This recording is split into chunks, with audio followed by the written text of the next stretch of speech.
Welcome back to my channel fine maths classes. So ഇന്നത്തെ ക്ലാസ്സിൽ നമ്മൾ പഠിക്കാൻ പോകുന്നത് 5th chapter square and square റൂട്ട്സിലെ എക്സസൈസ് 5.4 ക്വസ്റ്റ്യൻ നമ്പർ 7 AB ആണ്. ഓക്കെ, അപ്പോൾ എൻ്റെ ചാനൽ കാണുന്നവർ സബ്സ്ക്രൈബ് ചെയ്യാനും ലൈക്ക് ചെയ്യാനും കമൻറ്റ് ചെയ്യാനും മാക്സിമം ഷെയർ ചെയ്ത് സപ്പോർട്ട് ചെയ്യാനും മറന്നു പോകരുത്. സോ നമ്മുടെ ക്വസ്റ്റ്യൻ ഇതാണ്: in a right triangle A B C angle B equal to 90 degree. If A B is equal to 6 cm, B C is equal to 8 cm, find A C. And അടുത്തതെന്ന് പറയുന്നത് if A C is equal to 13 cm, B C is equal to 5 cm, find A B. അപ്പോൾ നമുക്ക് ആദ്യത്തേത് ചെയ്യാം. So മിസ്സിൻ്റെ channel subscribe ചെയ്യാൻ ആരും മറന്നു പോകരുത് കേട്ടോ. ഓക്കെ, അപ്പോൾ ആദ്യത്തേന്ന് പറയുന്നത് A B is equal to 6 cm, B C 8 cm ആണ്. നമ്മളെടുത്ത് എ സി ആണ് കണ്ടുപിടിക്കാനായിട്ട് പറഞ്ഞിരിക്കുന്നത്. അപ്പോൾ നമുക്ക് എന്ത് ചെയ്യാം, ഒരു റൈറ്റ് ട്രയാങ്കിൾ വരയ്ക്കാം. ദേ മിസ് ഒരു റൈറ്റ് ട്രയാങ്കിൾ വരയ്ക്കുകയാണ്. അതിൽ ഒരു കാര്യം എടുത്തു പറയുന്നുണ്ട്. എന്താണ് എടുത്തു പറയുന്നത്? നമ്മുടെ ബി 90 ഡിഗ്രി ആണെന്ന് പറഞ്ഞിട്ടുണ്ട്. സോ അപ്പം മിസ് ബി ആദ്യമേ എടുത്ത് അടയാളപ്പെടുത്തുന്നു 90 ഡിഗ്രി. ട്രയാങ്കിളിൻ്റെ നെയിം എന്താണ്? A B C. അപ്പോൾ എയും സിയും നമുക്ക് ഇഷ്ടമുള്ളിടത്ത് ഇട്ട് കൊടുക്കാം. ഓക്കെ, ഇനി നമ്മളോട് പിന്നെ എന്തൊക്കെ പറഞ്ഞിട്ടുണ്ട്? എ ബി 6 cm ആണെന്ന് തന്നിട്ടുണ്ട്, ബി സി 8 cm ആണെന്ന് തന്നിട്ടുണ്ട്, എ സി ആണ് കണ്ടുപിടിക്കാൻ പറഞ്ഞിരിക്കുന്നത്. എങ്ങനെ കണ്ടുപിടിക്കും എൻ്റെ മക്കൾസേ? ഇത് കണ്ടുപിടിക്കാനുള്ള ക്ലൂ എന്താണ്? നമ്മുടെ ക്വസ്റ്റ്യനിൽ റൈറ്റ് ട്രയാങ്കിൾ ആണെന്നുള്ളതാണ് അല്ലേ. റൈറ്റ് ട്രയാങ്കിൾ വന്നാൽ നമുക്കറിയാം അവിടെ നമുക്ക് പൈതഗോറസ് തിയറം അപ്ലൈ ചെയ്യാൻ പറ്റും എന്നുള്ളതും അല്ലേ. സോ പൈതഗോറസ് തിയറം എന്ന് പറഞ്ഞാൽ എന്താണ്? Hypotenuse square is equal to base square plus altitude square. ഇതാണ് നമ്മുടെ പൈതഗോറസ് തിയറത്തിൽ നമ്മൾ പഠിക്കുന്നത് അല്ലേ. അപ്പോൾ ഈ ഹൈപ്പോട്ടിന്യൂസ് എന്ന് പറഞ്ഞാൽ ഏതാ? നമ്മുടെ 90ക്ക് ഓപ്പോസിറ്റ് കിടക്കുന്ന സൈഡിനെയാണ് നമ്മൾ ഹൈപ്പോട്ടിന്യൂസ് എന്ന് വിളിക്കുന്നത്. ഓക്കെ, ഇനി ഈ റൈറ്റ് ട്രയാങ്കിളിൻ്റെ ഈ ബേസ് പാർട്ട് ഉണ്ടല്ലോ, ബോട്ടം പാർട്ട്, ഇതിനെ നമ്മൾ എന്തെന്ന് വിളിക്കും? ബേസ് എന്ന് വിളിക്കും. ഓക്കെ, ഇനി നമ്മുടെ ഈ 90 ഡിഗ്രി ലൈൻ ഉണ്ടല്ലോ, അതിനെ നമ്മൾ എന്തെന്ന് വിളിക്കും? ആൾട്ടിറ്റ്യൂഡ് എന്ന് വിളിക്കും. കണ്ടോ? അപ്പം ഇത് നമ്മുടെ ഈ ഹൈറ്റ് എന്താണ്? നമ്മുടെ ആൾട്ടിറ്റ്യൂഡ്. ഈ ബോട്ടം പാർട്ട് എന്താണ്? നമ്മുടെ ബേസ്. 90ക്ക് ഓപ്പോസിറ്റ് കിടക്കുന്ന സൈഡ് എന്താണ്? ഹൈപ്പോട്ടിന്യൂസ്. ഓക്കെ, ഇനി നമുക്ക് സുഖമായിട്ട് ചെയ്തുകൂടെ? അപ്പം നമുക്ക് എഴുതാം ഇൻ റൈറ്റ് ട്രയാങ്കിൾ. റൈറ്റ് ട്രയാങ്കിളിൻ്റെ പേരെന്താണ്? A B C. By using Pythagoras theorem. By using Pythagoras theorem. എന്താണ് പൈതഗോറസ് തിയറം എന്ന് പറയുന്നത്? Hypotenuse square is equal to base square plus altitude square. ഇവിടെ ഹൈപ്പോട്ടിന്യൂസ് എന്ന് പറയുന്നത് ഏതാണ്? A C. അപ്പോൾ നമുക്ക് ഏതാ? A C square is equal to base എന്താണ്? B C. B C square plus altitude എന്താണ്? A B square. ഇനി ഇവിടെ നമുക്ക് വാല്യൂസ് സബ്സ്റ്റിറ്റ്യൂട്ട് ചെയ്ത് കൊടുക്കാം. ബി സി എന്ന് പറഞ്ഞാൽ 8 ആണ്, അപ്പോൾ അതിൻ്റെ സ്ക്വയർ പ്ലസ് എ ബി എന്ന് പറഞ്ഞാൽ 6 ആണ്, അതിൻ്റെ സ്ക്വയർ. 8 സ്ക്വയർ എന്ന് പറഞ്ഞാൽ എങ്ങനെയാണ് നമ്മൾ കണ്ടുപിടിക്കേണ്ടുള്ളത്? 8 × 8 ചെയ്ത് നോക്കിയാൽ മതി അല്ലേ. 8 8 സാർ എത്രയാണ്? 64 ആണ്. ഓക്കെ, പ്ലസ് അടുത്ത 6 സ്ക്വയർ എന്ന് പറഞ്ഞാൽ എന്താണ്? 6 × 6. 6 × 6 എത്രയാണ്? 36. സോ അപ്പോൾ അത് നമ്മളിവിടെ അടുത്ത് എഴുതി. ഇനി 64 + 36 എന്ന് വെച്ചാൽ എത്രയാണ് ആൻസർ? 100. സോ ഇത് എന്താണ് നമുക്കിപ്പോൾ കിട്ടിയത്? എ സി സ്ക്വയർ ആണ് 100 എന്ന് കിട്ടിയത് അല്ലേ. നമുക്ക് വേണ്ടുള്ളത് എന്തിൻ്റെ വാല്യൂ ആണ്? എ സിയുടെ വാല്യൂ ആണ് വേണ്ടുള്ളത്. അപ്പോൾ അത് കാരണം നമ്മൾ എന്ത് ചെയ്താൽ മതി? 100ൻ്റെ റൂട്ട്. അതെങ്ങനെ സ്ക്വയർ റൂട്ട് കണ്ടുപിടിക്കണേ? നമുക്കറിയാം 100 എന്ന് പറഞ്ഞാൽ 10 × 10 ആണെന്നല്ലേ. അപ്പോൾ ഈ സ്ക്വയർ റൂട്ട് മാറ്റാൻ വേണ്ടി നമ്മൾ ഈ പേരിൽ നിന്നും ഒരെണ്ണത്തിന് എടുത്താൽ മതി. അപ്പോൾ എത്ര കിട്ടും? 10. ഇനി നമ്മളിവിടെ നോക്കിക്കഴിഞ്ഞാൽ എല്ലാം സെൻറ്റിമീറ്ററിലാണ് കൊടുത്തിരിക്കുന്നത്. അപ്പോൾ നമുക്ക് എഴുതാം 10 cm. ഇത്രയുള്ള സംഭവം. ഈസി ക്വസ്റ്റ്യൻ അല്ലേ. സോ ഇനി നമുക്കിതിൻ്റെ സെക്കൻഡ് സബ് ക്വസ്റ്റ്യൻ ചെയ്യാം. ഓക്കെ,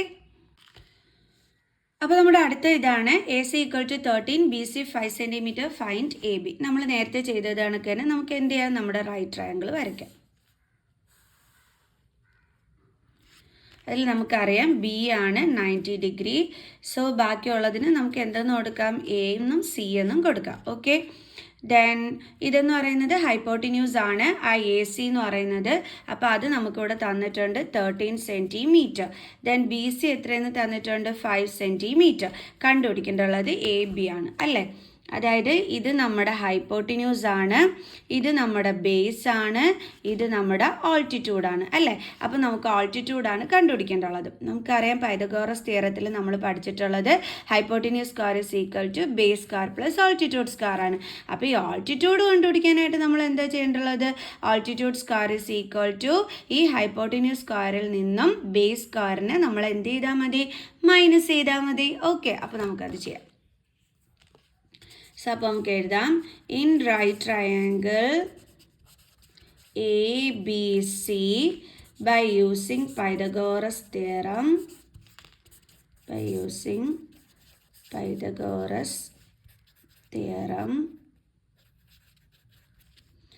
എഴുതാം hypotenuse square is equal to base square plus altitude square. ഇനി ആൾട്ടിറ്റ്യൂഡ് സ്ക്വയർ കണ്ടെത്തണമെങ്കിൽ നമ്മൾ എന്ത് ചെയ്താൽ മതി? ഹൈപ്പോട്ടിന്യൂസ് സ്ക്വയറിൽ നിന്നും ബേസ് സ്ക്വയറിനെ മൈനസ് ചെയ്താൽ മതി. ആൾട്ടിറ്റ്യൂഡ് എന്ന് പറയുന്നത് ഇവിടെ ഏതാണ്? A B. അപ്പോൾ അതിൻ്റെ square is equal to hypotenuse എന്ന് പറഞ്ഞാൽ എ സി, അതിൻ്റെ സ്ക്വയർ മൈനസ് ബേസ് എന്ന് പറഞ്ഞാൽ ബി സി, അതിൻ്റെ square is equal to AC എത്രയാണ്? 13 സ്ക്വയർ മൈനസ് ബി സി എന്ന് പറയുന്നത് 5 സ്ക്വയർ. 13 സ്ക്വയർ എന്ന് പറഞ്ഞാൽ എന്താണ്? 13 into 13, 3 3s are 9, 3 1s are 3, 1 1s are 1, so 169 minus 5 square എന്ന് പറഞ്ഞാൽ എന്താണ്? 5 ഇൻറ്റു 5, 5 5s are എത്രയാണ്? 25. സോ നമ്മളിനി 169ൽ നിന്ന് 25 മൈനസ് ചെയ്യണം.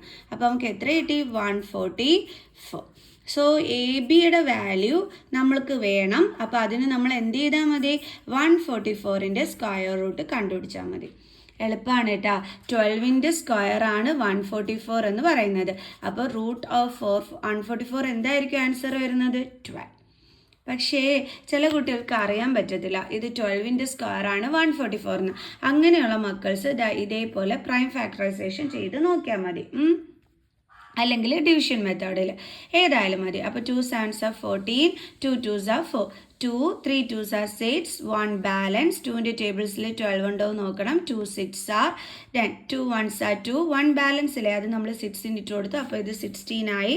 then 2 8s are 16, 2 9s are, then 3 3s are, then 3 1s are. അറിഞ്ഞൂടാത്ത മക്കൾസ് ഇങ്ങനെ ചെയ്ത് നോക്കിയാൽ മതി. ഓക്കെ, ഇനി നമ്മൾ എന്ത് ചെയ്യണം? അതിൻ്റെ ഫാക്ടേഴ്സ് ഒക്കെ എടുത്ത് ഇങ്ങനെ എടുത്ത് എഴുതണം. എന്താണ്? എത്ര 2s ഉണ്ട്? 4 2s, 2 ഇൻറ്റു 2 ഇൻറ്റു 2 ഇൻറ്റു 2, പിന്നെ 2 3. കണ്ടില്ലേ? ഇനി എന്ത് ചെയ്യണം? നമ്മൾ പെയറിൽ നിന്ന് ഓരോന്നിനെ എടുക്കണം. കണ്ടോ? ഇതേപോലെ ഇൻറ്റു 3 ഇൻറ്റു 3 എന്ന് പറയുമ്പോൾ 3. അപ്പോൾ 3 2s are 6, 6 2s are 12 centimetre. കണ്ടോ? നമ്മളെടുത്ത് ഇപ്പോൾ ഇത് പ്രൈം ഫാക്ടറൈസേഷൻ മെത്തേഡിലാണോ ഡിവിഷൻ മെത്തേഡിലാണോ ചെയ്യേണ്ടുള്ളതെന്ന് എടുത്ത് പറഞ്ഞിട്ടില്ല. സോ അപ്പോൾ നമുക്ക് ഏത് രീതിയിൽ വേണമെങ്കിലും ചെയ്യാം. ഓക്കെ, പിന്നെ സ്ക്വയർ റൂട്ട് ഓഫ് 145, 12ൻ്റെ സ്ക്വയർ ആണ് 144 എന്ന് അറിയാവുന്ന മക്കൾസിന് ഇതുപോലെ ചെയ്തു വെച്ചാലും മതി. ഓക്കെ, ഇനി മിസ് ഇത് ഡിവിഷൻ മെത്തേഡിലും കൂടി കാണിച്ചു തരാം. ഓക്കെ, 144 ദെൻ പെയർ ചെയ്തു, ദെൻ 1. നമുക്കറിയാം 1ൻ്റെ സ്ക്വയർ ആണ് 1 എന്ന് പറയുന്നത്. അപ്പോൾ 1 1s are 1 0. ഇനി നമ്മൾ എന്ത് ചെയ്യും? 1 + 1 2 ഡാഷ്. ഓക്കെ, ഇനി 2ൻ്റെ കൂടെ ഇനി നമ്മൾ എന്ത് ചെയ്യണം? 44നെ ഇതേ താഴെ കൊണ്ടുവന്ന് ഇറക്കണം. ഓക്കെ, ഇനി 2ൻ്റെ കൂടെ ഡാഷിൽ എന്ത് നമ്പർ ഇട്ട് കൊടുത്താലാണ് 44 കിട്ടുന്നതെന്ന് നോക്കണം. അപ്പോൾ നമ്മൾ 2ൻ്റെ കൂടെ 2 ഇട്ട് കൊടുക്കുന്നു. Then 2 2s are 4, 2 2s are 4. So നമ്മൾ എന്ത് ചെയ്യും? ഇവിടെയും 2 എഴുതും, ഇവിടെയും 2 എഴുതും, ദെൻ 44 മൈനസ് ചെയ്യുമ്പോൾ. സോ അപ്പോൾ നമുക്ക് എത്ര ആൻസർ വന്നത്? 12. അപ്പോൾ നിങ്ങൾക്ക് എക്സാം ടൈമിൽ വേണമെന്നുണ്ടെങ്കിൽ നിങ്ങൾക്ക് ഈ 2 രീതിയിൽ ഏത് വേണമെങ്കിലും ചെയ്ത് നിങ്ങൾക്ക് ആൻസർ കണ്ടെത്താം. കാരണം നമ്മുടെ ക്വസ്റ്റ്യനകത്ത് ഇത് ഡിവിഷൻ മെത്തേഡിൽ ചെയ്യണമെന്നോ അല്ലെങ്കിൽ പ്രൈം ഫാക്ടറൈസേഷൻ മെത്തേഡിൽ ചെയ്യണമെന്നോ മെൻഷൻ ചെയ്തിട്ടില്ല എന്നുണ്ടെങ്കിൽ നിങ്ങൾക്കിതിൽ ഏത് വേണമെങ്കിലും ചെയ്തിട്ട് നിങ്ങൾക്ക് ആൻസർ കണ്ടുപിടിച്ച് എഴുതാവുന്നതേ ഉള്ളൂ. ഡയറക്റ്റ് അറിയാവുന്ന മക്കൾസിന് ഇതേപോലെ ടപ്പേന്നും പറഞ്ഞ് എഴുതാനും പറ്റും. ഓക്കെ, ക്ലിയർ ആണോ എൻ്റെ മക്കൾസേ? അപ്പം ഇന്നത്തെ ഈ ഒരു 2 ക്വസ്റ്റ്യനും നിങ്ങൾക്ക് മനസ്സിലായി കാണുമെന്ന് വിചാരിക്കുന്നു. സോ നെക്സ്റ്റ് ക്വസ്റ്റ്യനുമായിട്ട് അടുത്ത വീഡിയോയിൽ കാണുന്നത് വരെ ബൈ ബൈ.